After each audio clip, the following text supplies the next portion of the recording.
Good afternoon, everybody. My name is Angel Rivera, the handsome Cynic, and I'm live a couple minutes early. I'm live a couple minutes early. I just wanted to share the stream out real quick.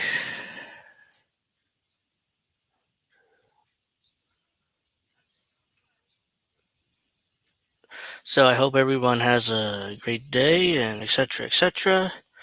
So let's see here. I'm going to start at 2 o'clock on the dot, but I do want to share the stream out. So before I actually start, okay, what's this? No. So give me a minute to share the stream out and then we'll start. And I'll start. I'll be on until around 4 o'clock.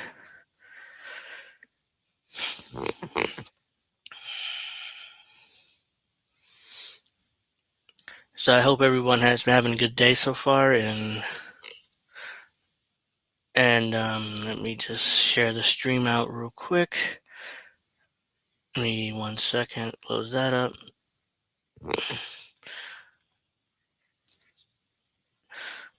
So, it's 1:59. Wait another minute to start up.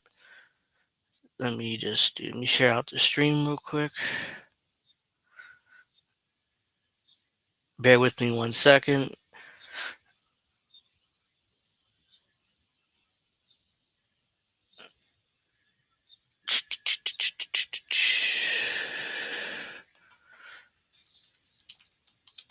Here we go. I'm live now. Link.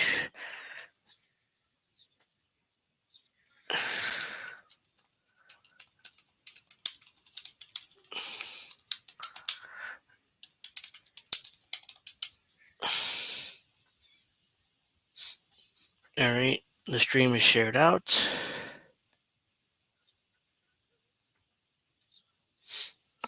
It's 2 o'clock on the dot, so let's do this. How's everyone today? Hope everyone's having a good day so far. I'm live today at 2 o'clock, and I'm probably going to go live more often at this time, around 2 o'clock, so I hope you guys will join me. It won't be every day. It'll probably be, if I had to guess, 3 to 4 days a week, maybe two days some week. It depends of how busy I am, and it depends of a lot of other factors. So let me turn on the chat overlay because that'll work. So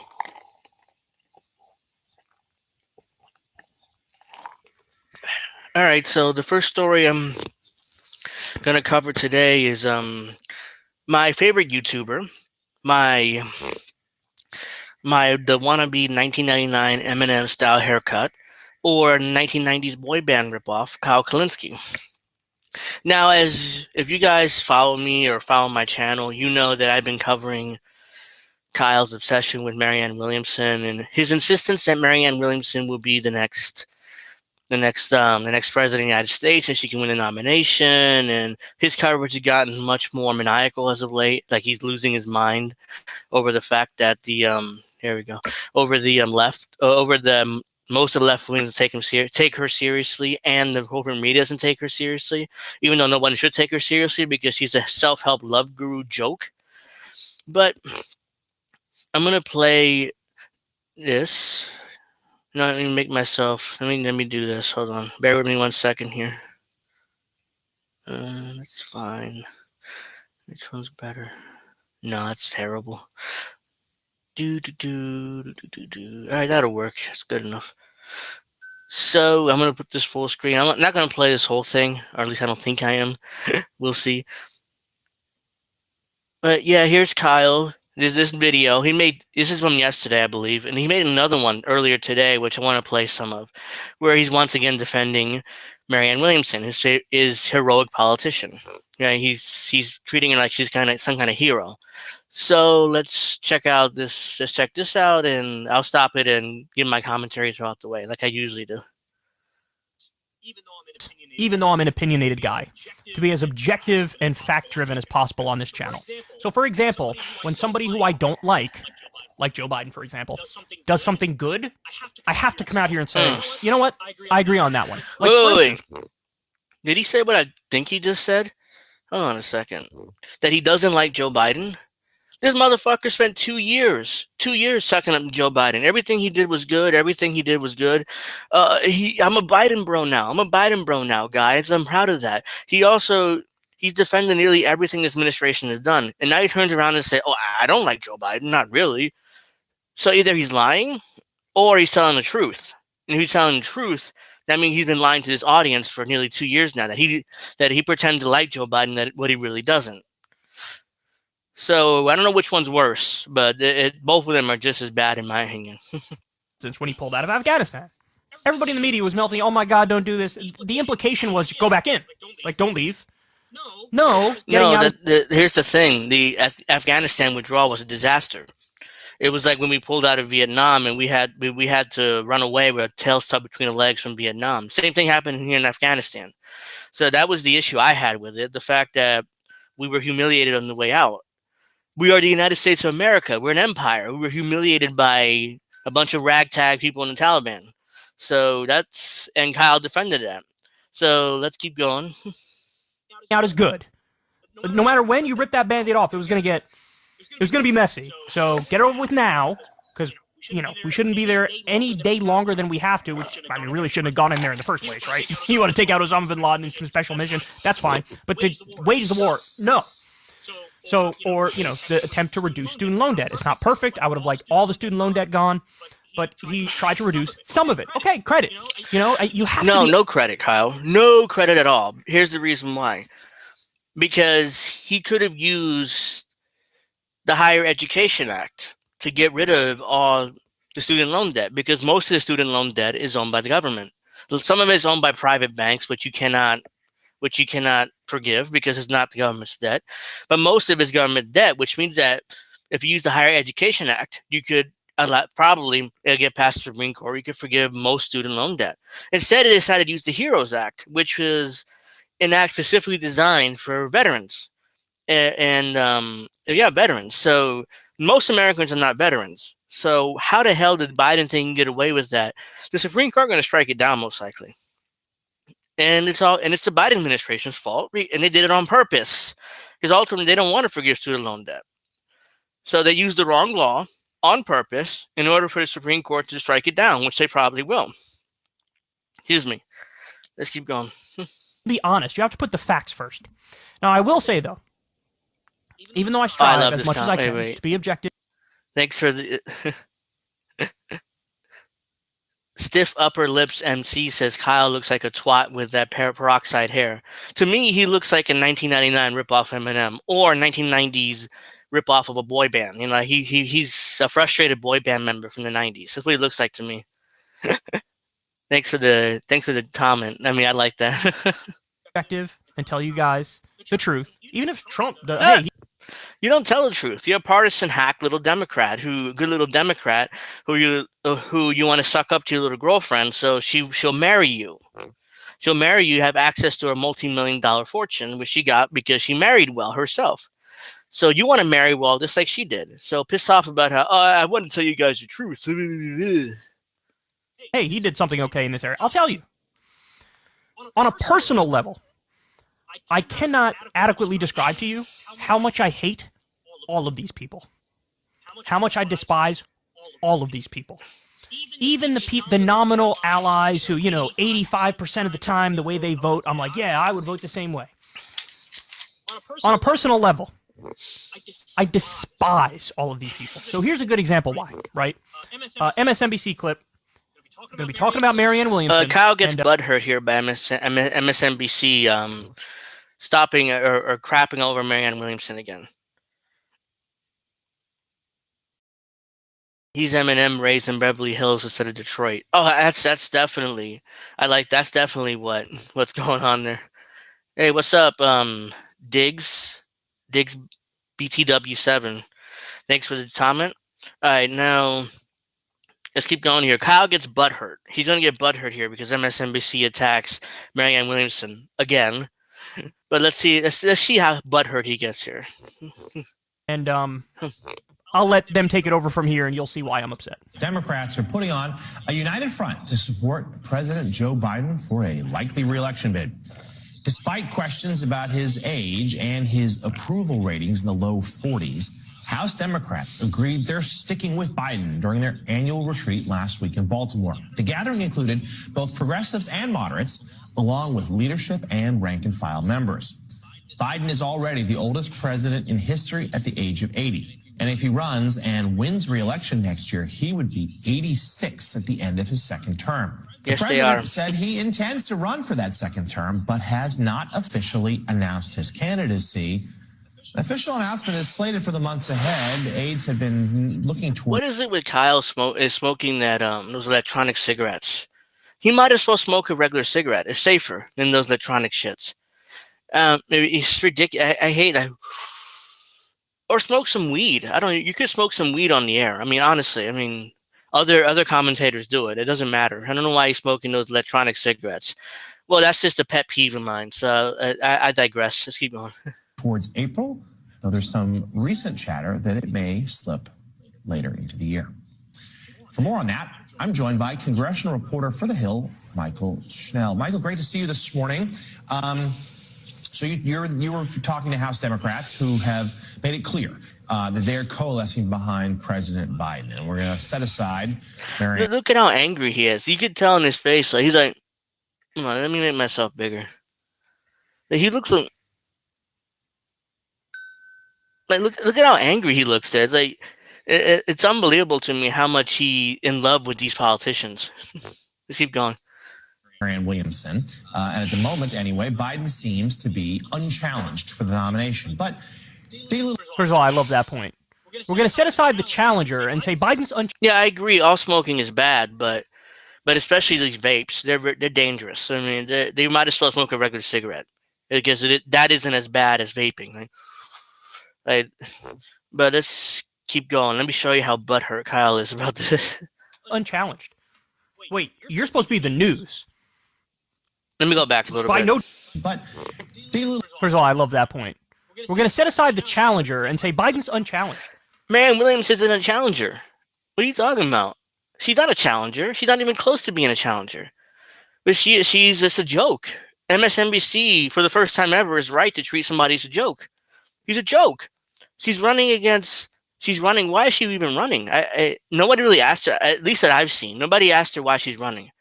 Because she's not going to get any policy passed. I mean, she's just a self-help love guru, yogi, whatever you want to call her. That's what she is. Like, what makes people think she's a serious candidate? I'll never know. Unless you're Kyle, your personal friends in Marianne Williamson. Hey, Indy. Thanks for joining me for a bit here. Wait, you're supposed to be the news. By no definition is that unchallenged. It might be challenged by somebody who you don't think has a good shot. Fair. But you didn't say that. You said, putting aside the challenger, he's unchallenged. Deeper for us. How united are these Democrats really behind Biden? What are their concerns? That's exactly right, Jonathan. House Democrats at their annual retreat in Baltimore last week, they met there in Baltimore, and there was one clear theme throughout. Yeah, I know. One of many clear themes. I know I could turn off the comments. It's just that I want to see them, I mean, for now at least, because if I do that, I know how to do that. Thanks, Indy, but, for now it's fine like that. That 3-day retreat was Biden 2024. House Democrats from all ends of their very diverse, politically diverse spectrum through their support behind a Biden re-election campaign. And I'm talking about the Senate. Yes, please like the stream. Indy's right. It's very important. It'll help out the stream. Wherever you're watching at, please give me a like. I greatly appreciate it. It helps with the algorithm. It helps get me out there more, which I want. So I appreciate any likes in advance. New Democratic Coalition, members of leadership, and also members of the Congressional Progressive Caucus. Chairwoman Pramila Jayapal, who I will note, through her support behind Bernie Sanders in the 2020 presidential primary, she said that she would like to see President Biden announce his campaign sooner rather than later, really underscoring the support for Biden among House Democrats. Look how butthurt he is. You see his face? He's like, hold on. Let me see if I can copy this. I can't copy it.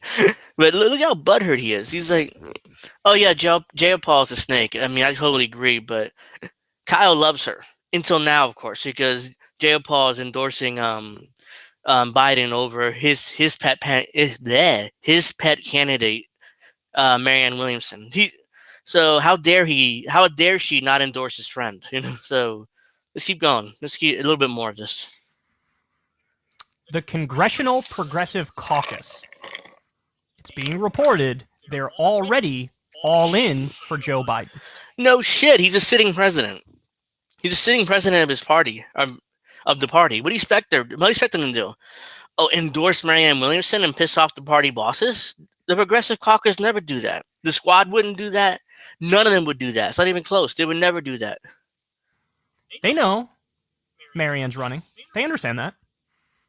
They know that, in theory, on paper, the things Marianne supports is much closer to what they say they support. But they're all in for Joe Biden. Let me ask you a question. Why? Why do you think that is? Why? Look, here's the reality. For the best of them, the reason why they support Biden is we think he's inevitable. So, we want to make some change in the direction that we prefer. And the way to do that is to play the game, back the guy who we know is going to win, and hope. No, they're not. Kyle knows. He doesn't know. I mean, or he does know, but he's covering up for them because he loves them. Ultimately, he doesn't want to lose access to them, ironically. Because Kyle's one of these people who whines and complains about how legacy media, access journalism. Meanwhile, he does access journalism with Marianne Williamson. It's like he doesn't want to end the Squad. He would love to have the Squad on Crystal Kyle and Friends. Trust me, he would love to have AOC or Rashida Tlaib or Ilhan Omar or the black dude, I forget his name right now, and or Ayanna Presley, whatever the black dude's name is, I forget right now. But he would love to have him on his show with his little girlfriend Crystal Ball. Hope that it's tit for tat. I support you, so he'll do favors for me. Those favors for me could mean some things I prefer, whatever, childcare, name it, fill in the blank with whatever their particular pet policy issue is. That is, if I'm being incredibly kind, that explanation. For only the best of these people, only the most selfless of these people, is that a possibility. Hey, we think he's inevitable, and in our estimation, he's done an okay job. So Jamal Bowman. Snuggle up to the power now. Jamal Bowman, thank you. Yeah, I mean that's the other one. Yeah, I lost track of his name. He's that's why I called him the black guy. I'm not trying to be racist, but he's black, so that's why I said the black guy. Thanks for that. Jamal Bowman is his name. Do a little tit for tat. We'll support you, but then you have to, in turn do stuff for us in your second term. I'm being so kind by even throwing that out there as a potentiality. Is that a word? Potentiality? I don't know. Anyway. Wait, what? Is another derailing in Alabama? Really? Wow. Excuse me. Wow.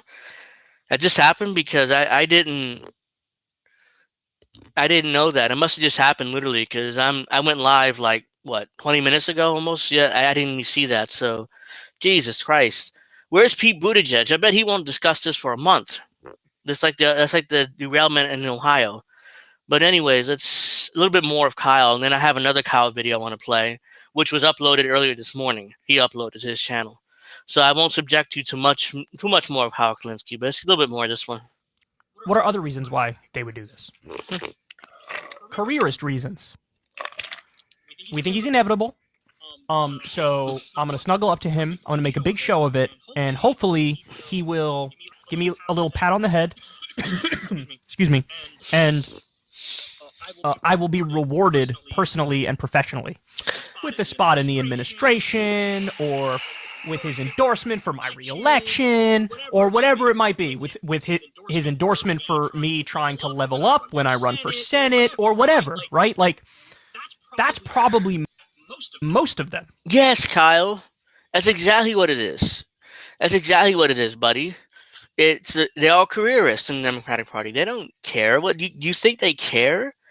No, they want to advance in their careers. Most of these politicians want the administration. They want the spot administration, or they want the important committee position. If you endorse Biden, you'll get that.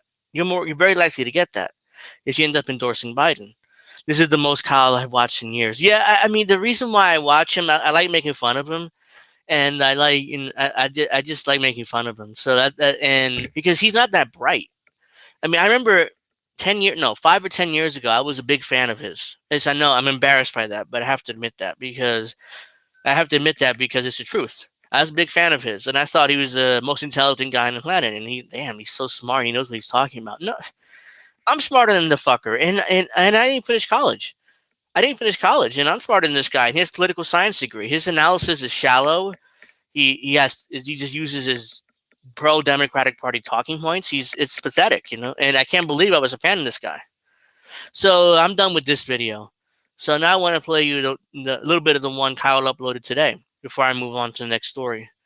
Let's see. Let's share this tab instead.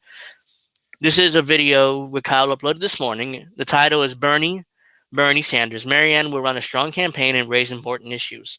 Oh, God. Fucking Bernie.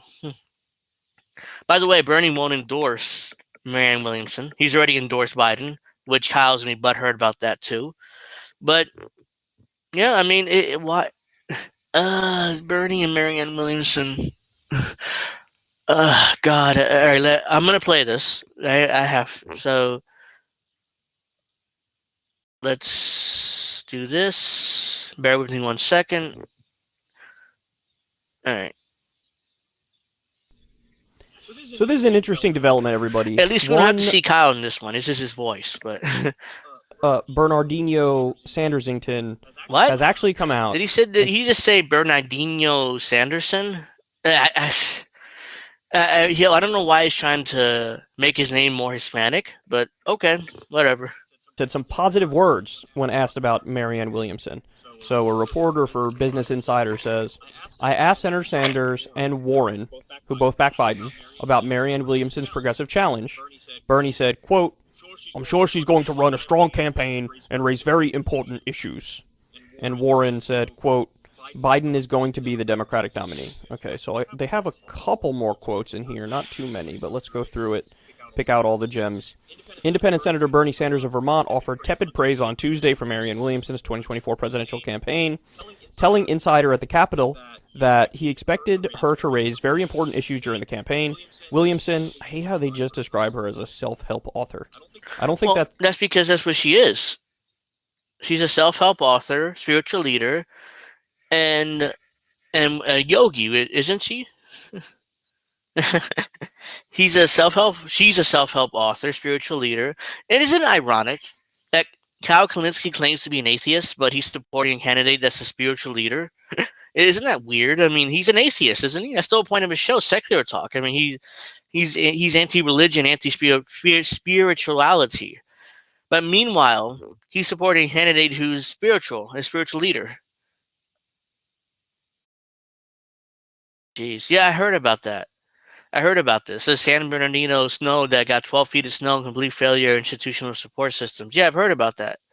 And another horrible tragedy there. And the government isn't doing very little to help those people. Of course. I mean, the administration could never actually help Americans. They're too busy helping Ukrainians and the Ukrainian Nazi war machine. So that's what they want to do. Let's keep going with Kyle here.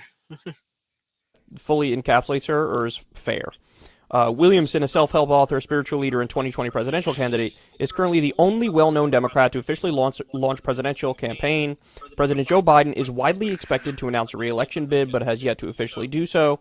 Sanders has said he will support Biden if he seeks re-election, and told Insider on Tuesday that he doesn't want to speculate about Williamson's chances. So in other words, they tried to prod Bernie to be like, hey man, hey, come on, she doesn't have much of a chance, right? Right? That's what I get at. Yes, that's exactly right. He has no chance, not much of a chance. Oops. Out of that. And Bernie didn't take the bait. He said, look, I'm not going to speculate about her chances. But Williamson endorsed Sanders in 2020 after dropping out of the campaign, and he indicated a respect for her that other Democrats haven't shown. Quote, I know Marianne. I'm sure she's going to run a strong campaign and raise very important issues. Democratic Senator Elizabeth Warren of Massachusetts, by contrast, was firm in her support for Biden when asked about Williamson's campaign. I think that President Biden is going to be the Democratic nominee, and he's going to be reelected, said Warren, saying she supported Biden because he's accomplished a tremendous amount in the last 2 years, and he's got real momentum to keep on delivering for the American people. Classic, he's a Democrat. These are Democrats. Of course they're going to endorse the president. I mean, I can't believe Kyle actually thinks that... I can't believe he thinks that these progressives are somehow going to endorse Williamson. His friend, by the way, Williamson. It's unbelievable how he really, in his head, thinks that they should endorse Williamson, no matter what. It's like, no, they're not going to. They're not goddamn going to. They would rather endorse Biden and go with the president and hope to God he wins so they can get favors from him once he gets his second term. That's what's going to happen. Jeez, Kyle. I mean, you can't be that out of touch. All right, so I'm done with Kyle. You know, he's just a fool. He's a wannabe political commentator when his commentary is shallow, and he's just a partisan hack, and he can go fuck himself. All right, now I'm going to move on to the next story here, which is I'm going to subject you guys to some Young Turks now. Yes, I'm not going to play... I was gonna. Let me try that again. I'm going to play some clips of 2 videos they uploaded yesterday. One of those videos is the Young Turks defending the officer who shot Ashley Babbitt on January 6th. Yes, I know, defending an officer for shooting an unarmed woman. I know, it's unbelievable. That's what they've done. That's what the Young Turks going to defend here. And another video, just a few minutes, where Cenk Uygur and Anna Kasparian are going to project their own feelings onto Tucker Carlson and their audience. So I'm not going to play the whole video of both of them, but there's some clips, I want to show you guys real quick. So, okay, this is the first clip. Here we go. So let's do that. Let's do that. All right, so here we go. There were many mysteries we could not solve. Among them, unfortunately, is the shooting of Ashley Babbitt. From the evidence we have, the publicly available evidence, it seems clear that Babbitt was murdered by a Capitol Hill police officer called Michael Byrd. Ashley Babbitt was unarmed. She was shorter in stature than average. She posed no conceivable threat to anyone. But beyond that, we can only speculate about what happened. There were no security cameras near the speaker's lobby where Ashley Babbitt was killed. In an effort to rewrite what actually occurred on January 6th, Tucker Carlson paints Capitol rioter Ashley Babbitt as an innocent and petite woman who was unjustly shot and killed by a Capitol police officer, even as a violent riot was taking place right before the shooting. Now, why don't we actually take a look at what the scene looked like? And then I'm gonna break apart Tucker Carlson's ridiculous, hypocritical argument. Let's. I think I may have muted myself. Was he talking? I want to discuss. Well, of course, that's the Young Turks talking about January 6th. Tucker Carlson did. They're not going to show any of these clips, by the way. The one with the this guy here, the shaman, the shaman, QAnon shaman, and this clip about Ray Epps, the guy who was trying to get, whoops, I think I messed up here. Bear with me 1 second. Sorry about that. I fucked up already, so here we go. And this guy, Ray Epps, the guy who decided to pressure the Trump supporters to go into the Capitol on January 6th. He did it multiple times. He's recorded multiple times. And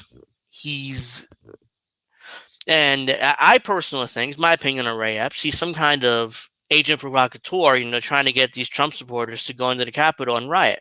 That's what Ray Epps says. The Young Turks are not going to discuss any of this. They're going to talk about Ashley Babbitt, and they're going to talk about some other nonsense that had nothing to do with what Tucker Carlson's point was. You can hate Tucker Carlson. That's fine. I have no problem with you guys hating Tucker Carlson. What I'm saying is this is just videotape he's showing. He's not He's, as far as I know, he's not manufacturing anything. This is his tape. And Democrats and liberals don't like that, which is why they're attacking him brutally on Twitter, and the Young Turks are making these videos. So let's go back to this video now and continue another minute or two of this, and I'm going to move on to later in the video. Let's watch.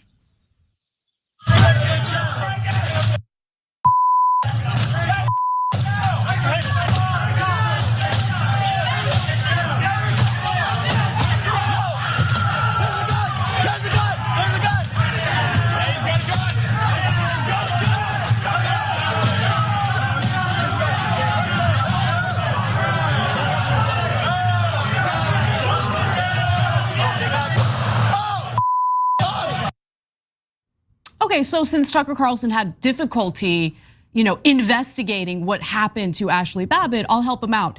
You see an individual holding a gun. You hear the rioters say repeatedly, he's got a gun, he's got a gun, he's got a gun. And Ashley Babbitt decided to attempt to crawl through that, broken glass in the door to get to, I'm guessing, elected officials who they were targeting through. All right, that's not a justification for shooting an unarmed woman. That just isn't. You can say all you want. Well, I mean, he was trying to get a. She was. They were violent, and then she was trying to get through. Which, by the way, I didn't see that on the tape at all. Let me go back. I missed that part where allegedly she was trying to. Where allegedly she was trying to mute. It doesn't matter. Let me mute this. You don't need to hear it. Where allegedly she was trying to get through the broken glass, which is why he shot. So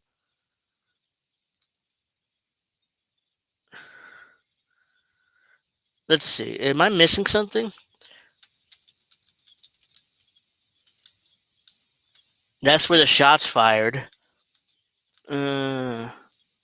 Somebody goes down, and I assume that's Ashley Babbitt. And as far as I can see, I don't see her trying to get through that door. Maybe it's another angle where it shows that. But as far as I know, I don't see where Babbitt is trying to get through there, trying to get through that window. So there's really, even if she was, it's not justification to shoot an unarmed woman. I mean, she's unarmed, right? She's fucking unarmed. So I'm gonna let Anna go a little bit, then Jank is gonna jump in a little later in the video and defend the cop again who shoots Ashley Babbitt, unarmed woman. And then I'm going to explain the hypocrisy of TYT. If you guys been watching TYT, you already know where I'm going with this. But I'm gonna play the video a little bit longer. Let me mute my mic. Is there an echo, by the way, when I play videos? Because if there is, I'm going to have to mute my mic. I'm going to do it anyways, but let me know.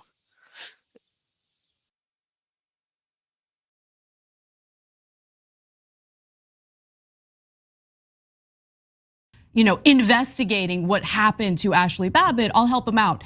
You see an individual holding a gun. You hear the rioters say repeatedly, he's got a gun, he's got a gun, he's got a gun. And Ashley Babbitt decided to attempt to crawl through that, broken glass in the door to get to, I'm guessing, elected officials who they were targeting through this riot. So that's what happened, Tucker.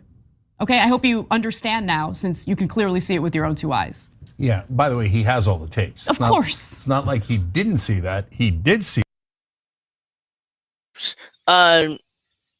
He did. Tucker clearly said that there wasn't tape in Capitol Hill. That was a cell phone video. That was not tape from Capitol Hill. So there's no tape of Ashley Babbitt getting shot from Capitol Hill. That's a cell phone video. So I don't know what he's talking about when he says he has tape of that, because he doesn't. But let's keep going a little bit more. I want to. Oops. And decided to lie about it anyway, because that's what he does. So did they look like peaceful sightseers that Tucker Carlson described yesterday? So last night he's like, oh yeah, they're just walking around, they're just sightseeing there, and they're very orderly and calm and peaceful. Is that what that tape looked like to you guys? Now, why did those people think that the door was barricaded? Why did they think that there was a police?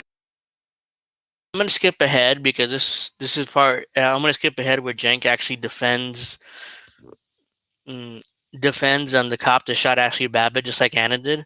So it's 5:56. I'm pretty sure. Let me bear with me 1 second while I check my notes on my phone, because I don't want to play something that's irrelevant towards my point. Yeah, 5:56. All right. Well, I was right. So let me mute my mic and I'll let Jenk pontificate Grant's. A very, very violent crowd smashing the hell out of a barricaded door, chanting about how they're gonna murder the people inside. To say that that was not a threat is beyond insanity. Again, it insults your audience. You think your audience can't figure out anything at all. Every one of them is the least rational person you've ever met in your real life. You can't tell that that is a violent mob looking to do harm to the people inside. And remember, the cop isn't thinking if you come for me. And the cops did not fire when they broke down the initial barricades, when they entered the building. This is the very inner sanctum of Congress. There's nowhere left to run. And he's firing to protect the legislators that the mob is saying out loud that they are going to murder. I've never seen a more justifiable shooting in my life. But Kyle Rittenhouse had a plastic bag thrown at him. Let me unmute myself first. All right, that's where Yang brings up Kyle Rittenhouse. Nothing to do with this at all, nothing to do with Tucker Carlson's point, but he brings up Kyle Rittenhouse anyways, of course. Here's the hypocrisy. Let's reverse this situation for a second. Let's say if it was a white cop who shot an unarmed black woman, who's a Black Lives Matter protester, and the white cop decided to shoot the unarmed black protester. Excuse me. What would Cenk Uygur do? What would he do? I guarantee you, he would have a gigantic meltdown. Let's get rid of Cenk's face there. I guarantee you have a gigantic meltdown, as he usually does. One of his meltdowns where he sweats like a hog, and he looks like a heart attack any second or a stroke. And he's gonna talk about how black people are not angry enough, how they need to go on the streets more because an armed white cop shot an unarmed black woman. Instead, since the situation's reverse, Cenk's like, well, I mean, come on. I mean, obviously he had to shoot her, right? Shoot her dead. Because there was nowhere else to go, you know? I mean, come on, right? Shoot her dead because she's white. Excuse me. He's white, so she's white, so he had every right to shoot her. Even though she's unarmed and she's not doing anything to actually attack the cop, but it doesn't matter. You have every right to shoot her because she's a white girl. And, you know, I mean, the cop's black, so we have to defend the cop. And now in TYT, now we're pro-cop, no matter what. So hypocrisy all around by the Young Turks. But now we're going to get to another TYT video the same night. They decided to do this video. Hold on, a little bit more TYT, not much more, guys. I mean, I don't want to subject you guys to too much more. Let's get rid of that. Oops, it says the title of the video is Tucker Carlson responds to CPAC, attacks by rewriting January 6th history. As if you look at the chyron there, it says Tucker rewrites January 6th narrative with cherry-picked footage. I think that's what it says. And let me get rid of myself here. Yeah, cherry-picked footage. That's what it says. With cherry-picked footage. Isn't that ironic? Because as we all know, the January 6th Commission and the corporate media and the Young Turks decided to cherry-pick their own footage in order to justify their own narrative. But that doesn't matter. They're allowed to cherry-pick footage. The Young Turks are allowed to cherry-pick footage, and the January 6th Committee, whatever they want to call themselves, they're allowed to cherry-pick footage. Tucker Carlson does the same thing and shows other footage, and then they're outraged. Fake outrage, like, how dare you show this other footage which goes against our narrative, our corporate narrative, you know, that, oh, dare, right, the Trump supporters are the worst, and we're trying, blah, blah, blah, you know, that bullshit. So, so let's play a little bit more of this. I'll mute my mic so there's no echo. So I'll be back with you guys in a second. Narratives that we heard from the press are real, and let's just cut to the chase. He tried to lie, but he did so while showing footage that debunked his lies as he was telling it. Let me give you an example. Let's go to the first video. The protesters were angry. They believed that the election they had just voted in had been unfairly conducted. They were right.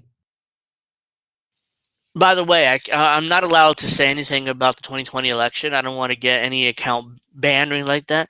So I'm going to move forward from this because I don't want even the chance of that. So that scared me for a second. Once I heard la la la, let's skip all this. I don't want to even have that on this channel or any of the channels I'm on right now live. So, all right, I think that's that there let me mute my mic. is no such thing as the truth, and that his audience watches nothing else, knows nothing else, so he can brazenly lie to them, full well knowing that everyone has the quotes from the lawsuit where we're positive that Tucker Carlson thinks the election was not stolen. He clearly states that over and over again. I'm gonna move forward some more because I don't want to even discuss what happened then. Where is that part? Hold on, here we go. I think this is it. Let me see something. In a lot of ways, directing our anger and our wrath and our laws against these guys, while justified for the crimes that they committed, is... No, it's Jank. He definitely, here we go. I'm trying to find this. I'm pretty sure this is the part where Jank, he's going to project here his feelings towards his audience, to Tucker Carlson's feeling towards his audience. That's what part I'm trying to find here, which I'm having a hard time finding it. By the way, if you just got here, I appreciate you watching, but can you please give me a like the stream wherever you're at, so it'll help me with the algorithm. I appreciate that. I thank you in advance for liking the stream, but let's keep going I'm pretty sure this is the part I'm looking for. He also has no respect for them. No, he doesn't. He talks to them as if they're morons. Yeah, it's number one, he thinks he doesn't respect them enough to tell them the truth and then adjust their expectations, opinions, etc., and his own to fit the facts rather than their preconceived opinions, right? But secondarily, even more devastatingly, he thinks these guys are a bunch of morons. They're never gonna figure out the truth. They're never gonna figure out that I'm brazenly lying to them, even though I'm on the record in a court case with definitive quotes where I know for a fact that it was not stolen and that they're a bunch of schmucks. But I'm gonna lie to them over and over and over again. Guys, every once in a while, people will criticize me saying, Cenk, you're too tough on right-wing voters. You are, I think you are. Okay, I'm not anywhere near as tough on right-wing voters as Tucker Carlson is. Oh, that's a good point. Tucker Carlson thinks they are the dregs of society, just the very bottom of the barrel, just the dumbest people in the whole wide world who couldn't see the truth, even if he puts it in video form right in front of them. I wouldn't be surprised if he mocked them after that segment. I guarantee you he had a belly laugh. And then this morning when he sees all of those moron right-wing pundits online go, oh yeah, they were just tourists and sightseers, man. Tucker proved it. He must have had another round of laughs. Look at all these, not only my viewers, but the so-called thought leaders on the right. All decrepitly evil or just so painfully stupid that they can't see straight. That's not my opinion. That's definitively Tucker Carlson's opinion. We know, every intelligent person knows what he actually thinks. It's on the goddamn record. Yep. He thinks there's not a single person in his audience that's intelligent enough to actually look up the reality. Amazing. Thanks for watching The Young. That's projection.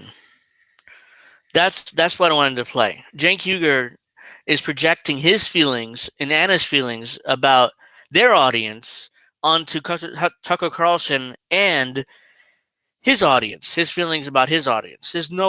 He has no evidence for that. Cenk is just speculating. But he says definitely Tucker hates his audience. Well, based on what? But he's projecting.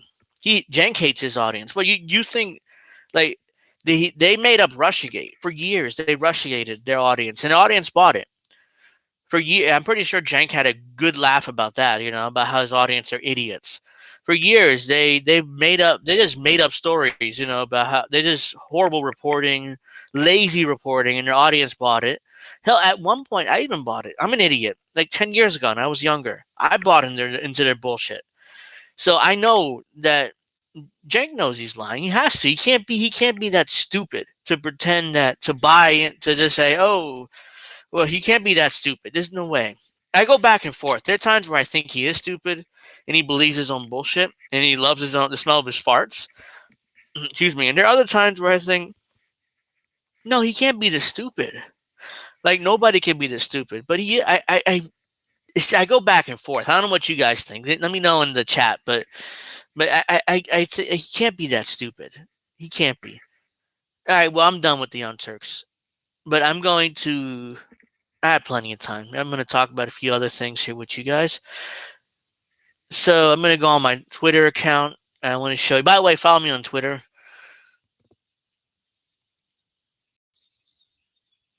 All right, let's get rid of. Bear me 1 second here while I set up properly. I should have set this up before, but I didn't. I'm sharing this. Maybe just bigger, so you guys actually see the shit. If I actually did this, then it'd be better. So follow me on Twitter, by the way. My since I'm here, I'm gonna do my shameless plugs on my Twitter. There it is right there, at AngelJRivera08. That's my main account. That's where I do most of my tweeting from. Follow my backup account, at TheBadGuyAR, because I occasionally get banned. Just in case I get banned on my main account, I'll be tweeting from my backup account. So make sure you follow both accounts if you haven't already. If you have, thank you. If you haven't, make sure you follow me. But now it's time, like, to get back to. There's something. There's oops. Where's my favorite? Where's my bookmarks? Here we go. I'm gonna get to that. No. Here we go. This is the Pussycat woman, I think. Nadia Tolomakovia. I butchered her name, but this is the woman who spent 20 plus months in Russian jail because she criticized for opposing the Russian president, Vladimir Putin. There's an irony here, which I'm going to point out to you guys. And there's an irony here. I want to discuss Julian Assange in this situation, but it's like a minute-long clip. I'm going to play it, then I'm going to discuss Julian Assange. Because there's no way Aaron Burnett would ever even mention Pussy Riot, not Pussy, whatever. I fucked up earlier. So it's Pussy Riot. Rick, all right, let me show.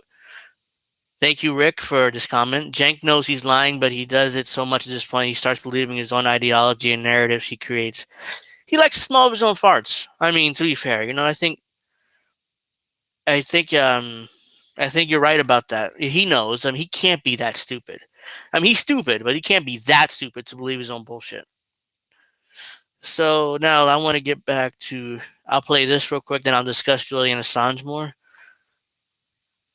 All right, so it's a minute-long clip. So this is the Pussy Riot girl who spent 20 months in jail because she criticized or allegedly criticized Vladimir Putin. How bad is it being in prison in Russia? I mean, you sit here, you spent 21 months away from a child that you had, and you had to serve that time.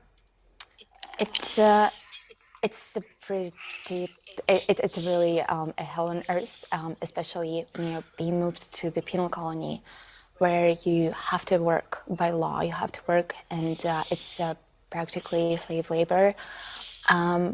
Luckily, I was able to fight against the system, and years later, after I got out of jail, my prison boss, ex-prison boss, was sentenced for organizing a system of slave labor in a penal colony where I served my time.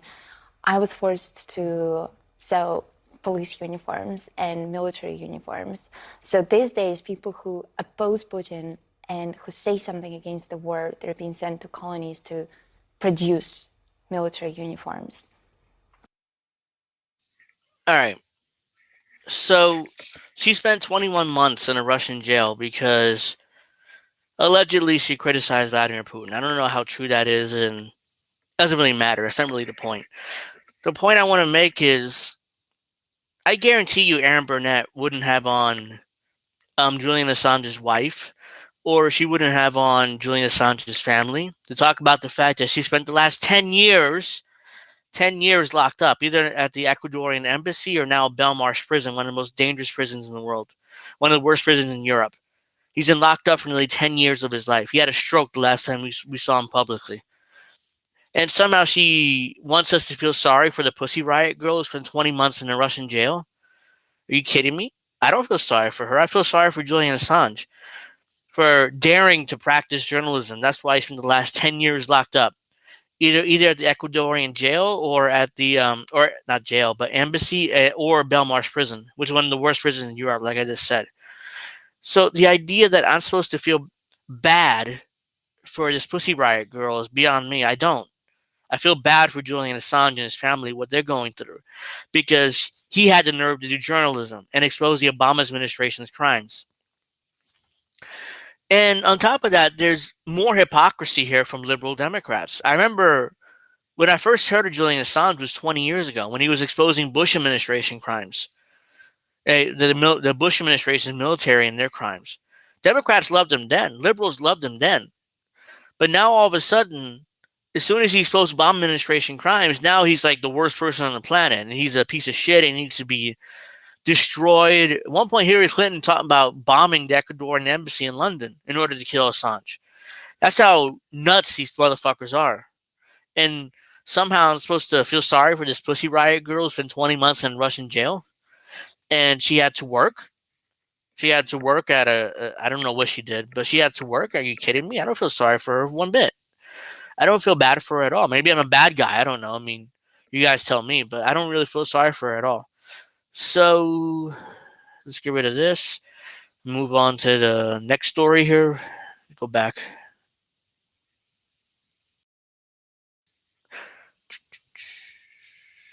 I'll get to that one, but first I want to get to, here we go. This is a congressional hearing. Think about the Twitter files still. This is a Democrat. Her ranking member Plaskett. Leave me alone. Ranking member Plaskett. I'm not a so-called. This is Matt Taibbi. This woman is the ranking Democrat in this committee. She called these so-called journalists, all these journalists that decided to talk about Twitter files, or Elon Musk leaked the files to. And these people are now so-called journalists, according to this Democrat. Matt Taibbi is going to respond to this. And he's going to say, this is what he says, but I want to actually show you guys. So this is not a long clip, I don't think. It was actually 4 minutes long. I don't know when I play this whole thing, but I'll play a little bit of it. Are going to tell the truth. Let me start from the beginning, though. The FTC has extraordinarily serious concerns about Twitter's handling of consumers' data, and that there's something going on between congressional Republicans and Elon Musk. Mr. Chairman, Americans can see through this. Musk is helping you out politically, and you're going out of your way to promote and protect him and to praise him for his work. This isn't just a matter of what data was given to these so-called journalists. So-called journalists. You heard that? Matt Taibbi is going to respond to this. And let me get to response. I don't think it... Let me see. The rest of what she says really doesn't matter. I mean, bear with me 1 second on the internet issue. I don't know why it's not playing. I'm going to have to reload this. Bear with me 1 second.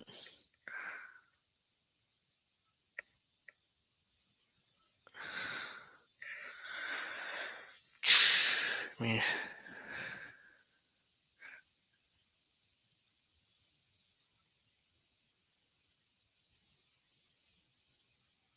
Oh.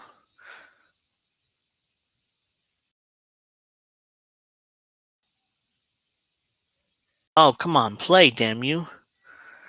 Alright, I mean, I'm having internet issues, I guess. Jesus Christ, it's so annoying. Let me see if I can do it like this. The C. Okay, yeah, I think. First question is in our report. We're engaging in false. Your question time now? No, And you don't want two journalists who have been named. I've stolen an award for independent Oh, here we journalism. Time was spent at Chairman Jordan. Is this your question time now? No, I'm responding to your ridiculous statements you made in your opening statement. Got her. Got her. But let's get to Matt Taibbi, though. Well, let's get on with it.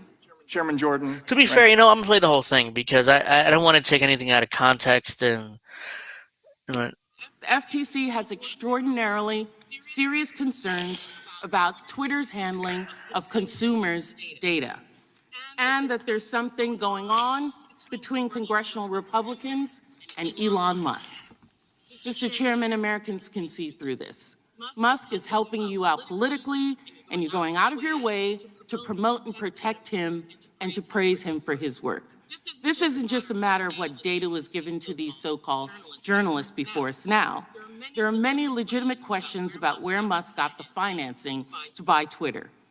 We know this is because at the first hearing, the chairman claimed that big government and big Elon Musk went to several banks to get the loans to buy Twitter. What's he talking about? There's questions about how Elon Musk could buy Twitter, was able to buy Twitter. He went to banks and got the money based on his wealth, his net worth. That's how he bought Twitter. There's no question how he bought Twitter. What's he talking about? Well, this keeps going. and big tech colluded to shape and mold the narrative and suppress information and censor Americans. This is a false narrative. We're engaging in false narrative. That's not a false narrative. Exactly what happened. Twitter, the original ownership of Twitter did censor. They did a ton of censoring of Americans and went against the Democratic Party narrative. That's what happened. Those are the facts. That's what happened. That's what the Twitter files showed. And that's what these hearings showed. Instead, she's trying to obfuscate. And they're like, no, it didn't happen. We didn't censor. They didn't censor. Trust us. Believe us. Even though we did censor. It doesn't matter. We didn't censor. We didn't censor. Narratives here, and we are going to tell the truth. I yield back. Gentlelady yields back. I would just point out the consent decree was in our report. We offered your staff also the opportunity to review the FTC letters. You have not come over to review those letters. Third, the idea that I believe both of these individuals who are getting ready to testify, I believe they're both Democrats. The idea that two journalists who happen to be Democrats— Did you not give that offer at 8 o'clock last night? Now. Your time was ended.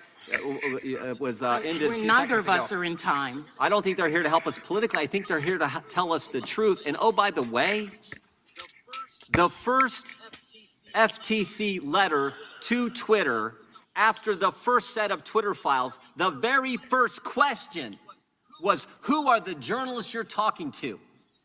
And you guys don't care. You don't care.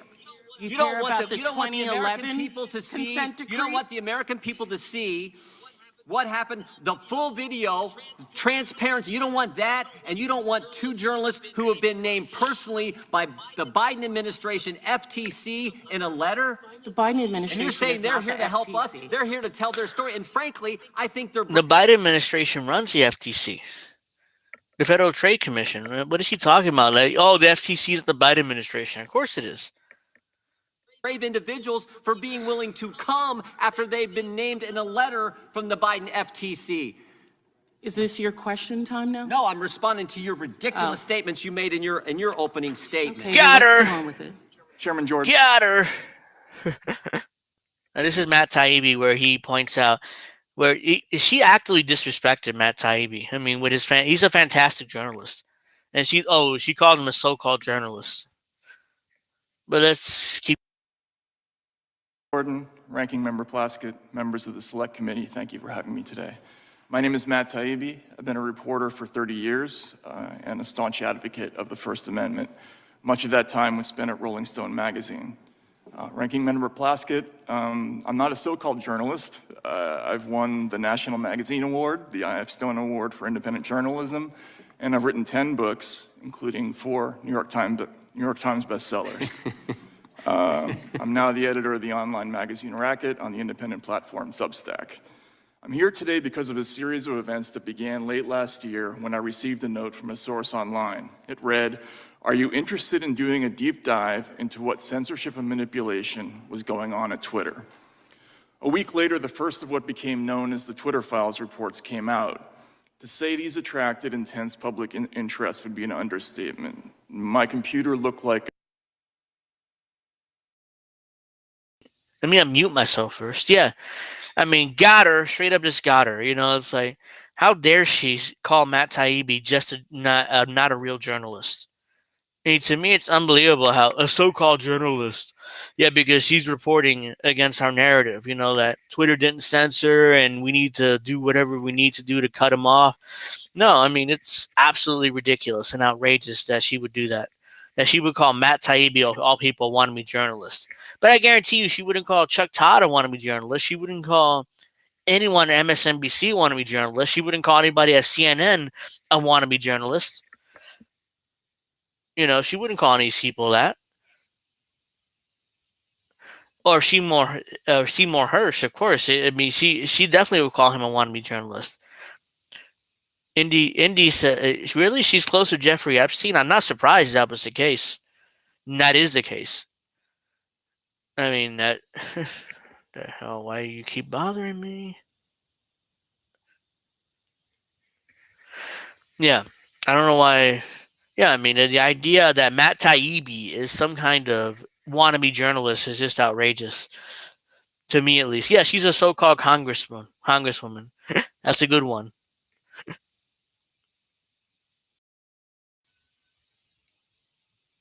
Free wine bar. No, please keep typing. I like reading the chat. Could you guys bear with me 5 minutes? I really have to use the bathroom. I'll be back. Give me 5 minutes. Give me 5 minutes. Thank you.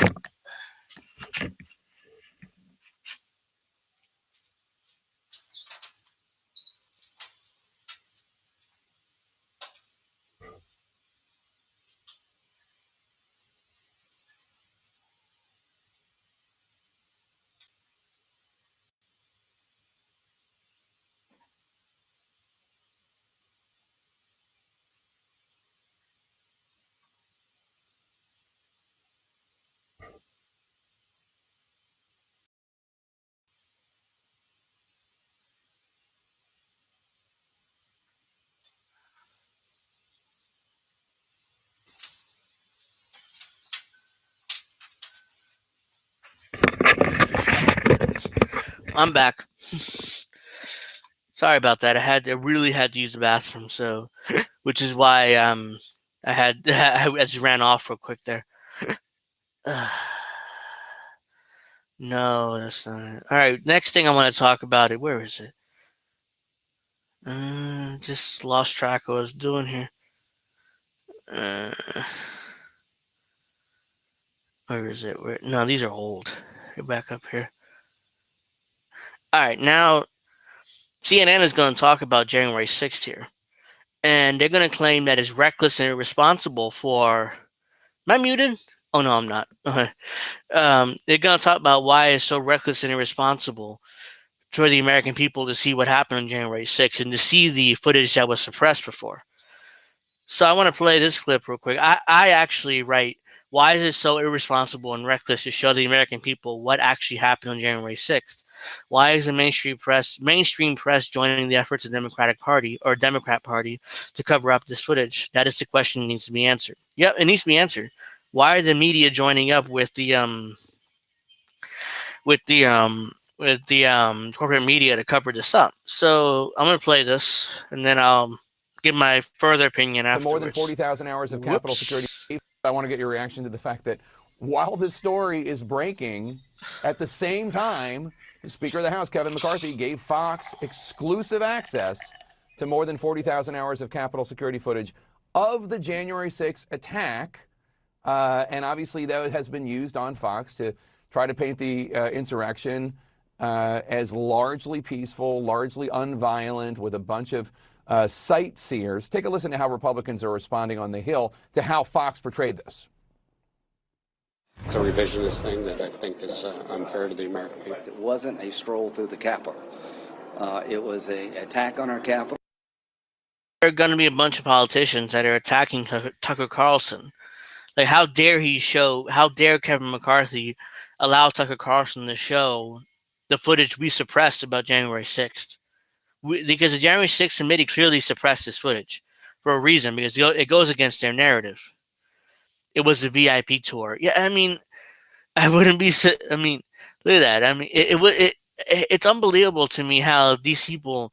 It's like they're treating this as another 9/11. I mean, it's like, oh my God, it's so terrible. We need to arrest all these right wingers and we need to put them in prison. And because they had the nerve to talk about how to go come to us and put our lives on the line 1%. Even Alex Jones said to be careful. Yeah, I mean, everybody's like, it's unbelievable. Yeah, I mean, these are January 6th was obviously a Fed. It was a setup. It's set up from the word jump. I mean, it really. I mean, but let's keep going though with this. It was an outrageous act. A lot of people were injured. Our building was severely damaged, and efforts to try and pretend that it was something other than that are despicable and frankly dangerous. McCarthy had a huge hand in this. Why would he do that? Oh, it's just so irresponsible and reckless, but it's also the most predictable outcome. So Tucker Carlson got something like 40,000 hours of footage, and he decided to air just random bits to suggest, of course, that it was peaceful, not airing the footage that shows people like my friend Officer Fanone being beaten and people saying use his weapon to kill him.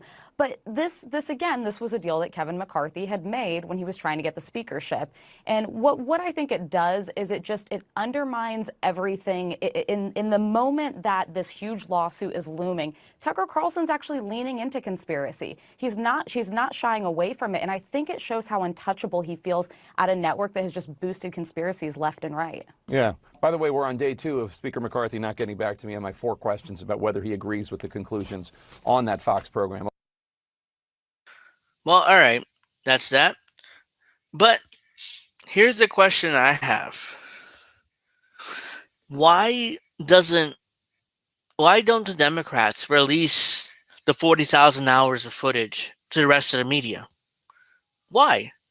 Why not just do that? Why not just release the 40,000+ hours of footage to the rest of the media? If they really think Tucker Carlson's lying and he's full of shit and he's, cherry picking footage and he's not telling the truth, okay, fine. I'm open to that.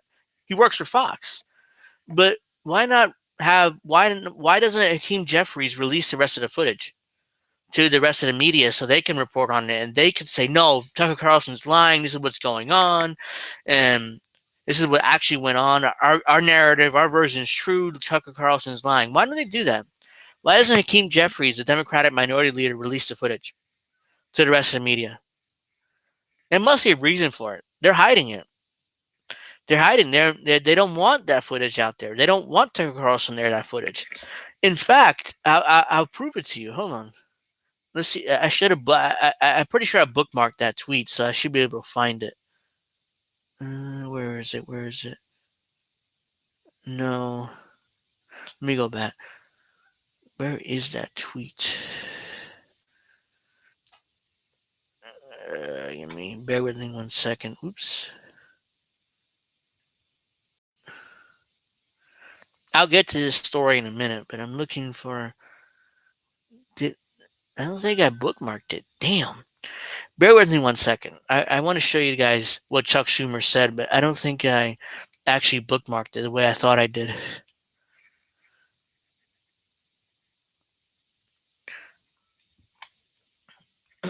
Let me know if there's any issues with the stream. I mean, either I'm echoing or you can't hear me.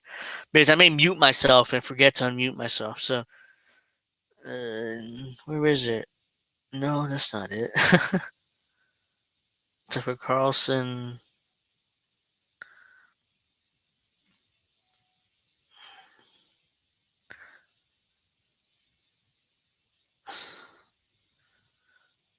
Here, I think this is the one. Let me show you this one. Chuck Schumer claims Tucker Carlson is siding with the enemies of democracy. Here's what I just said on the Senate floor. I don't want to go through 6 minutes. This is not it. It's like fuck that. I'm not gonna put you guys through 6 minutes of Chuck Schumer. Where is that clip? I saw it yesterday. I don't know why I didn't bookmark it. I thought I did.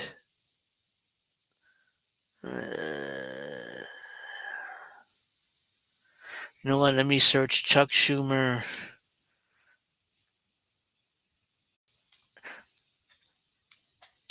Oops.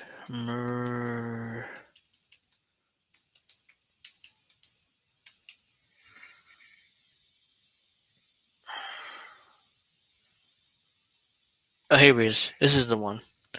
This is the one I was looking for. I'm too bright? Well, the reason why for that is because I'm sitting right in front of my window. So that's probably why I'm too bright. And the sun is like out. Hold on, let me see if I can do that. Maybe that's a little better. But yeah, that's why I'm bright, because I'm literally sitting right in front of my window and the sun is bright today. I closed the shade, so hopefully it's a little better. But this is the one I was looking for. Chuck Schumer, Rupert Murdoch has a special obligation to stop Tucker Carlson from going on tonight. This is from yesterday, and continue to report the truth about January 6th. That's not actually what he said, but this guy I think is a right winger, so that's why. Who is this? Benny Johnson. God, Family, America Pod, the Benny Show. Yeah, so he's kind of right winger, so he put his spin on it. A senator is trying to stop a journalist from exercising First Amendment right because democracy, in quotes. Let me go from the beginning. These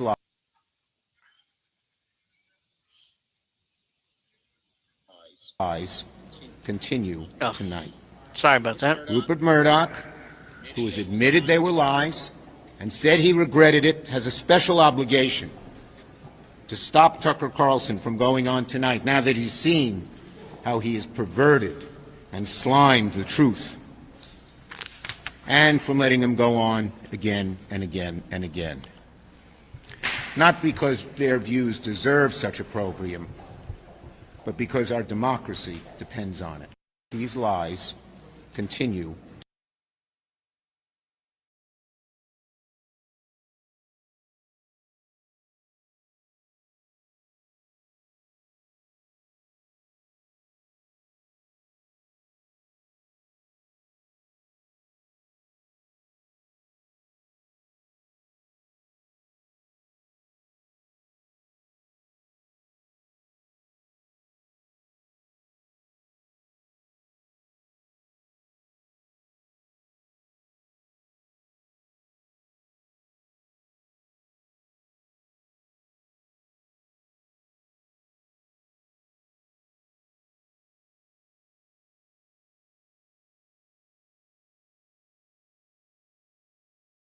I forgot to unmute myself, and I just monologued for like a minute. Oh my god, sorry about that. What was I saying? Yeah, I know. Thank you. I unmuted myself now. I muted myself for the video so it won't echo. But oh god, I lost my train of thought. Oh yeah, I remember now. Chuck Schumer is anti-First Amendment. I mean, that's literally. Yeah, thank you. I muted myself and I forgot to unmute myself like an idiot. But yeah, Chuck Schumer is anti-First Amendment. He literally just told Rupert Murdoch, this is yesterday, not to take Tucker Carlson off the air because he had the nerve to show footage from January 6th that goes against the Democratic Party narrative. Imagine this were reversed. Imagine a Republican said, "Oh yeah, Rachel Maddow shouldn't go on the air because she keeps repeating RussiaGate garbage. She keeps RussiaGate's not true, and it's a hoax, and the head and Comcast should take Rachel Maddow off the air." Imagine that. How would they react? They would instantly melt down. All these fuckers. Instead, they go like, "Well, it's okay for us, but it's not okay for Republicans to do." Now, you see what it's hypocrisy upon hypocrisy upon hypocrisy upon hypocrisy. It's like it drives me crazy sometimes, all the hypocrisy. Let me play. I think I missed the point I wanted to say, but let me play this real quick. Tonight, Rupert Murdoch, who has admitted they were lies and said he regret. Yeah, he's talking about the Dominion lawsuit. Dominion being the people who run who own the voting boxes for our elections. In that lawsuit, Rupert Murdoch lied. He admitted Fox News lied. Blah blah blah blah. Yeah, Fox News is a right-wing outlet. They're going to protect their right-wing politicians. Why is it shocking? I don't know, but It's shocking to them. It's like, really? Of course they're going to protect their politicians. They're like MSNBC is going to go and protect Democratic politicians, or at least corporate Democrat politicians. So the idea that this is outrageous to Chuck Schumer is like mind-boggling to me. Here's some more Chuck Schumer tweet. Breaking! In a fiery speech in the Senate floor, Majority Leader Chuck Schumer accuses Kevin McCarthy of being every bit as culpable as Tucker Carlson and Rupert Murdoch for manipulating Fox News viewers and siding with violent insurrectionists. I actually should do this so you guys actually see the tweet. Manipulating Fox News viewers into siding with violent insurrectionists. RT is where you with Chuck. Yeah, fuck you. I'm not with Chuck. Wait got a question. The Murdoch who killed his family is related to the Murdochs in Australia. I don't know. I don't think so. I don't think a Murdoch, murders his family is related to the Rupert Murdoch's family in Australia. Maybe not. It has to be more than one family named Murdoch and last name Murdoch.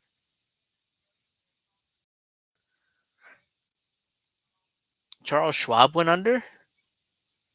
That's new. I'll probably cover that because I'll probably cover that tomorrow then. Because here's the thing. Here's what I want to do. I'm not going to stream every day, but I do want to stream at least 3 to 4 days a week. So around this time, around 2 o'clock, 2 to 4 o'clock around there, I want to start streaming more often because it's actually easier this way than to make 3 or 4 separate videos a day on my channel and then upload them. So that's kind of my plan, to start streaming more often and then take the clips on my stream and upload them separately to my YouTube channel and to INN's YouTube channel. So that's the idea that I have. So that's probably how I'm going to do it from now on. Oh, by the way, if you just got to the stream, thank you very much. Can you please give me a like? Please like the stream wherever you're at so that I can get more likes. It helped me with the algorithm. Thank you in advance for liking.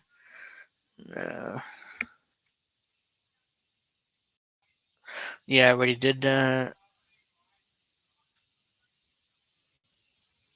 I think this is the actual speech on the Senate floor, which I just read, but Thousands of hours of security footage. Oops, sorry about that. We're here in the Capitol, and millions of Americans are just furious with Tucker Carlson and Kevin. Wait. No one's furious, Chuck. We want this footage out there. Trust me. We want to know what actually happened on January 6th.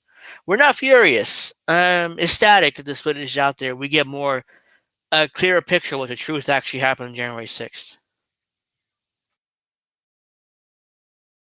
McCarthy today, and he's going to come back tonight with another segment. Fox News should tell him not to. Fox News, Rupert Murdoch, tell Carlson not to run a second segment of lies. You know it's a lie. You've admitted it's a lie. And Speaker McCarthy is every bit as culpable as Mr. Carlson. Speaker McCarthy's decision to share security footage with Fox looked like a mistake from the very beginning. But after last night, it looks like a disaster. Speaker McCarthy has played a treacherous game by catering to the hard right. He's enabled the big lie and has further... Kevin McCarthy betrayed America by giving all this footage to Tucker Carlson, guys. Can you believe that? How dare Kevin McCarthy betray America by giving the 40,000 plus hours of footage to Tucker Carlson of Fox News so he can report on it? How dare he? According to Chuck Schumer. That's according to Chuck Schumer, at least. As far as I'm concerned, I'm fine with it. But I would be even more fine with it if the Democrats actually gave the tapes to the rest of the media. I don't know what they're waiting for. If Tucker Carlson's such a bullshitter and a piece of shit, why don't they give him the rest of the footage? Let MSNBC, let CNN, let NBC, let CBS, let all the legacy media, let the Young Turks, I don't give a shit, let them give them the footage so they can go through it. Even though we all know the Young Turks are lazy and they won't go through the footage, but the rest of the media, let them go through the rest of the footage.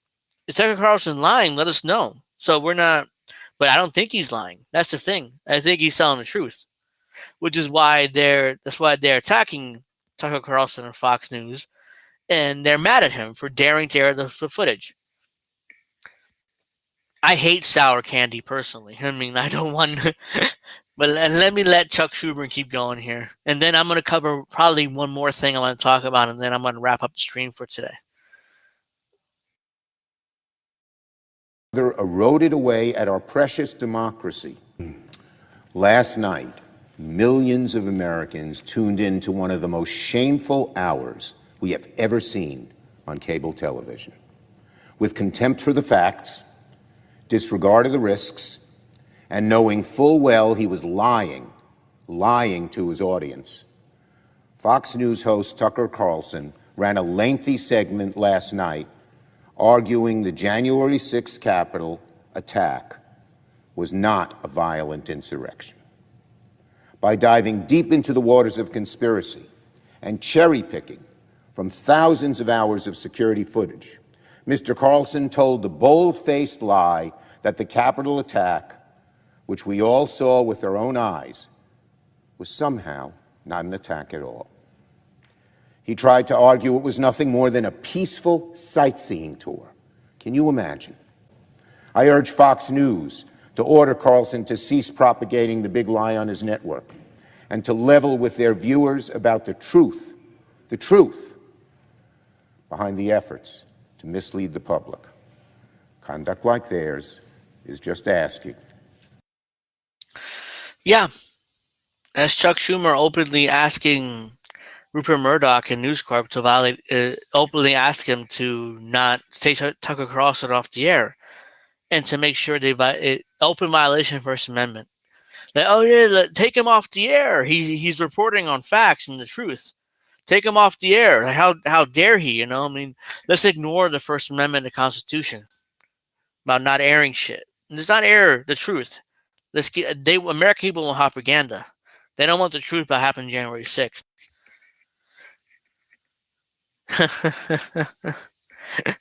All right, I'm done with Chuck Schumer anyway. So I'm gonna cover one more story for you guys today, and then I'll be done. Because I have to go actually cook pretty soon, cook dinner. So let's go back to my bookmarks here.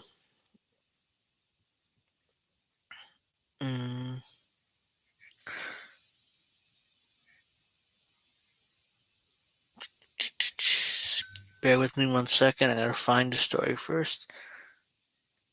Here we go. This is the last story I'm gonna cover today. It's about a New York Times article.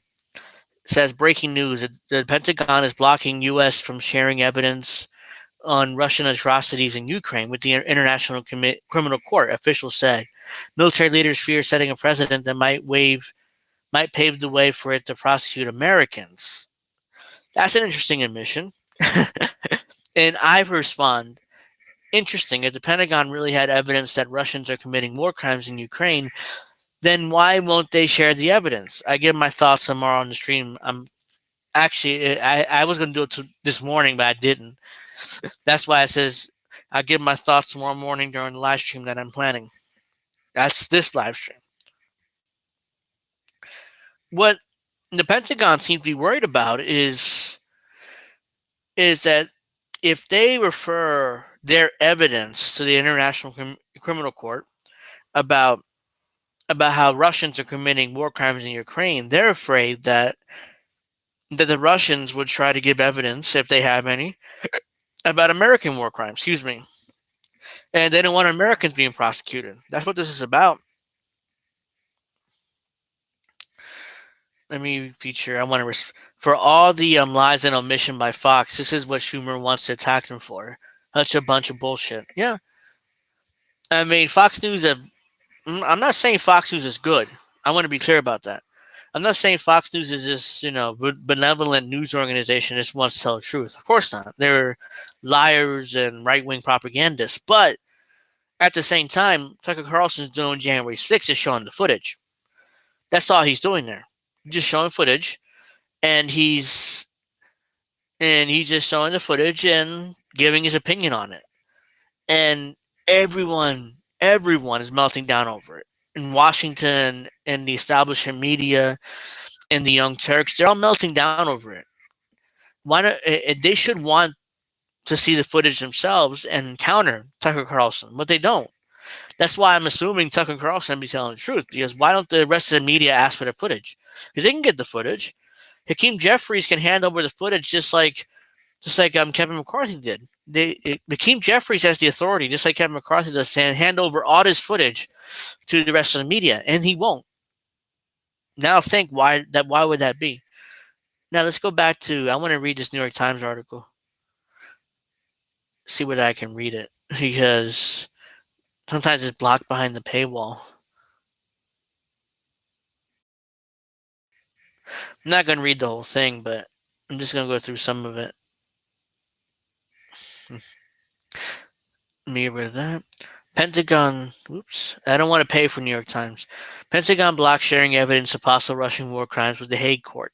President Biden has not acted to resolve the dispute that pits the Defense Department against other agencies. The Pentagon is blocking the Biden administration. Let me see. Let me make this bigger, just in case you guys can see it. All right. The Pentagon is blocking the Biden administration from sharing evidence with the International Criminal Court in The Hague, gathered by American intelligence agencies about Russian atrocities in Ukraine, according to the current and former officials briefed from the matter. By the way, who are the Pentagon to block the administration from doing anything? It is the military. Since when the military can block the president from doing anything? And I love that admission in the first paragraph, in the first sentence from the New York Times article. Like, I just noticed that. I actually read, I didn't, oops, hold on, I think I fucked up. Doesn't matter. Yeah, I mean, it's the first the first sentence. Like the first paragraph, the Pentagon is blocking the Biden administration from sharing evidence with the International Criminal Court in The Hague, gathered by American intelligence agencies about Russian atrocities in Ukraine, according to current and former officials briefed in the matter. Who are the Pentagon to block anything? And to block the president from doing anything? I mean, that right there, you could tell that the president is nothing but a puppet towards the military, for the military in the deep state. It's like, let's say I'm president. I mean, let's just suppose that I'm president for a second, and the Pentagon tells me, "Oh yeah, by the way, you can't release this evidence that we have against the Russians for war crimes in Ukraine." They're like, "What? Yeah, go fuck yourself. I'm the president. I mean, I tell you what to do, not the other way around." But no. The Biden administration being blocked by the Pentagon. Okay, the Pentagon blocked us, but there's nothing we could do. We can't release this supposed evidence that we have against the Russians about war crimes in Ukraine they committed in Ukraine. I'm like, yeah, go fuck yourself. I'm releasing this evidence if it's true. So let's go back to the article. I want to read a little bit more. American military leaders oppose helping the court investigate the Russians because they fear setting a precedent that might help pave the way to prosecute Americans. That's it. That's the reason why. This right here is the real reason why. This is the real reason why they don't want to prosecute the Russians for alleged war crimes, because they're afraid to set a precedent that might prosecute American military intelligence officials for their war crimes. That's what this is about.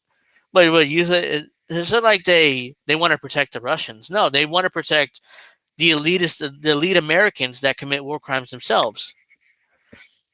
The rest of the administration, including the intelligence agencies and state and justice departments, favor giving the evidence to the court, the official says.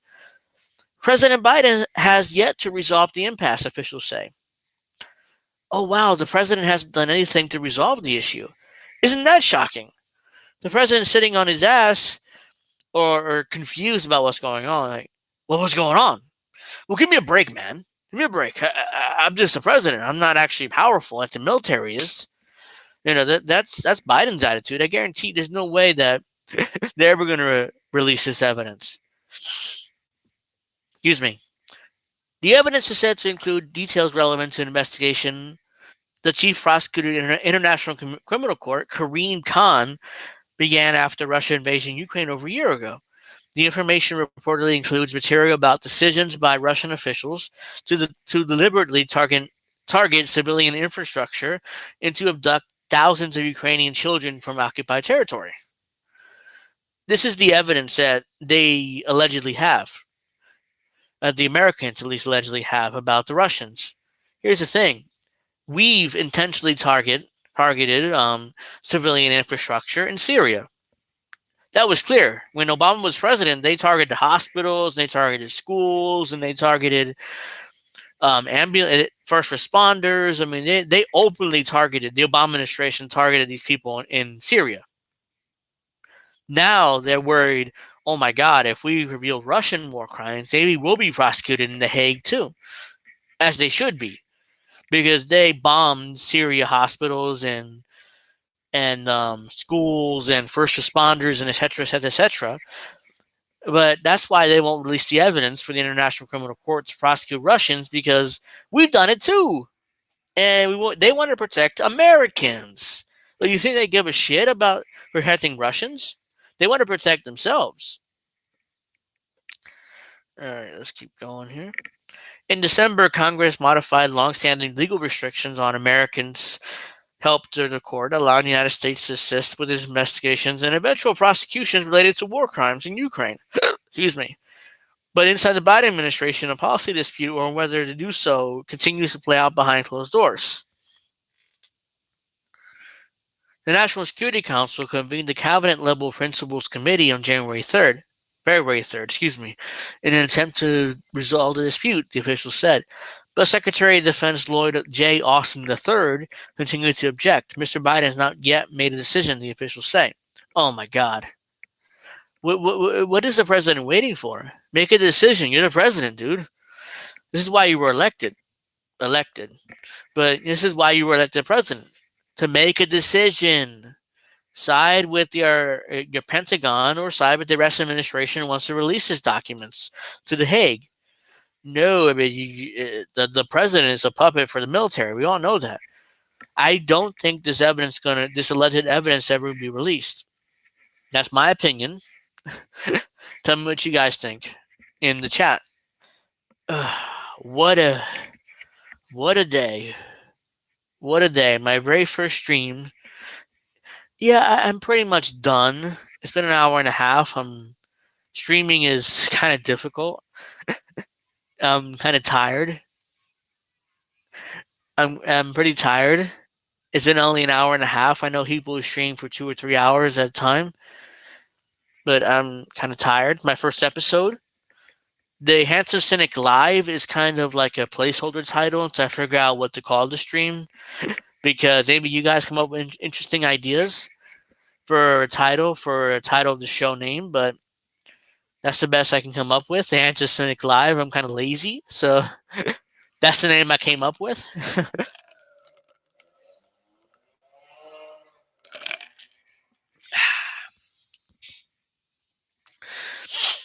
So I want to thank you guys for joining me. Please like the stream.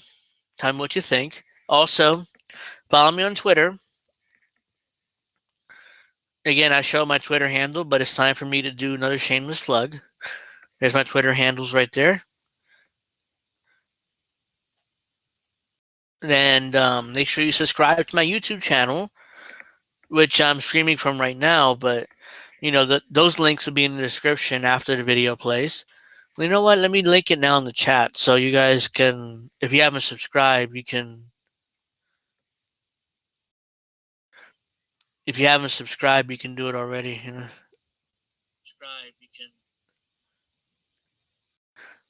Let me link. This is my YouTube channel, so let me put it in the chat here.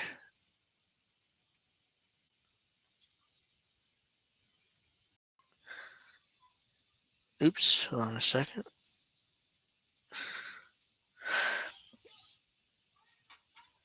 So that's my this is my YouTube channel here. YouTube.com/TheHamptonCynic. Make sure you subscribe.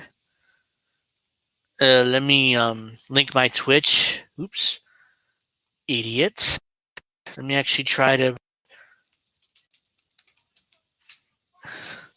because I'm also streaming from my Twitch page too. There should be at least. Bear with me 1 second while I log in.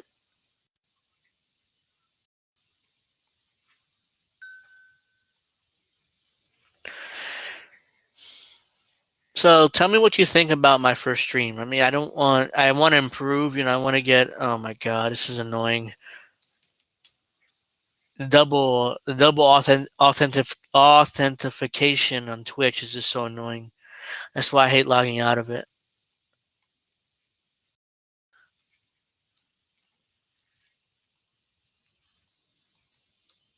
I know it's to protect my Twitch and make sure that it's not hacked, but still, it's like super annoying. It's very, very goddamn annoying to have to go to my email and to.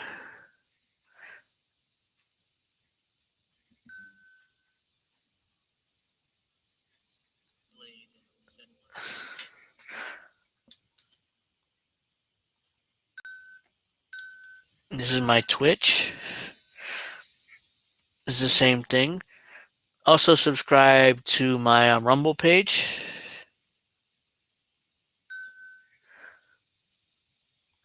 I have to go to my Rumble website. I mean, oops.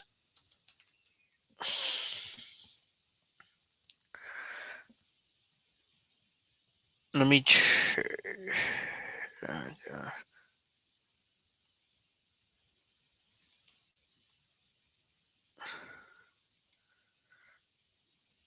Subscribe to my Rumble page. I have. Try to get me to 100 subscribers as soon as possible on Rumble, because in order for me to stream on Rumble, I need 100 subscribers. So that's my Rumble. Give me a like on this stream or wherever you're at. Make sure you like it. Make sure you subscribe to my channels. I mean, they're all there on the chat. I hope you guys enjoyed. I'll probably be back with episode 2 tomorrow, where I'm going to give you 3 or 4 more stories where I'm going to discuss around the same time, 2 o'clock Eastern. I want to thank you guys for joining me. I hope you guys enjoyed my first stream. Share this video out. I'm probably uploading clips throughout the coming days, so look out for that too.